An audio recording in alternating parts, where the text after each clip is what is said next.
जैसे अब ये सत्संग आप सुन रहे हो और ऐसा लगता है कि ये कथा तो बहुत बार सुन ली, गुरु जी पिछली बार भी ऐसा सुनाया था। अरे 100 बार सुन ले, सुबह रोटी खाई भूख लगी, शाम ने फिर भूख लगी है तो आप समझ तो नहीं था आपकी आत्मा पर फिर कोई जबरदस्त दबाव आ गया। पुण्यात्मा परमात्मा की महिमा को सुनना और उच्चारण करना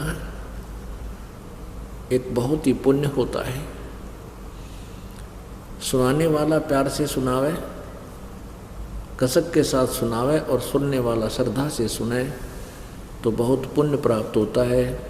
बहुत से ऐसे पाप हमारे हैं जो परमात्मा की महिमा सत्संग सुनने से ही समाप्त होते हैं। जैसे प्रथम बार कोई प्राणी सत्संग में आता है, वो 10-20 मिनट सत्संग सुनता है, फिर लटकियान लग जाते हैं या उठकर चला जाता है या बीड़ी पीना याद आ जाती है। सत्संग पहले क्या देखा करते हैं हम, खैर हम यहाँ तो पूरा प्रतिबंध लगाते हैं कि यहाँ कोई बीड़ी शराब मास्तमा कुछ छू नहीं सकता। पहले क्या देखा करते हैं, सत्संग होता, लोग बाहर जा बीड़ी छुट्टे मारते, फिर आगे बैठ जाते।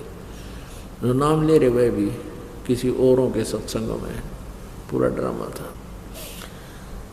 तो कारण क्या है कि कबीर परमेश्वर जी कहते हैं कि कबीर पिछले पाप से हरि चर्चा ना सुहावे और कै ऊँगे कै ओठ चले ना और बात चलावे। जिस प्राणी के पाप गणे बढ़ रहे हों, पुण्यात्मा वैसे तो पाप हमारे सभी के बहुत हैं, सभी के, और जो सत्संग में आ जाते हैं, भक्ति शुरू कर देते हैं तो उनके पाप खत्म होने शुरू हो जाते हैं।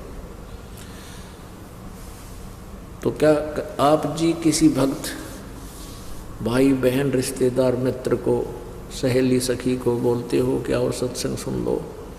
पहले तो वो राजी नहीं होता जल्दी से, और कभी प्रसन्न हो जाता है, कहीं आप ले भी आते हो उनको, कई बार प्रार्थना कर करा कर वो शर्मिंदा कर ओका आ भी जाता है, तो आध घंटे में वो बोर हो लेता सत्संग सुन इन बातों से, क्योंकि उसने तो रागनी चाहिए सुनना या फिल्मी गाने टनक टनक वो तो अच्छे लगे न, और वो है मन का आहार और ये आत्मा की खुराक।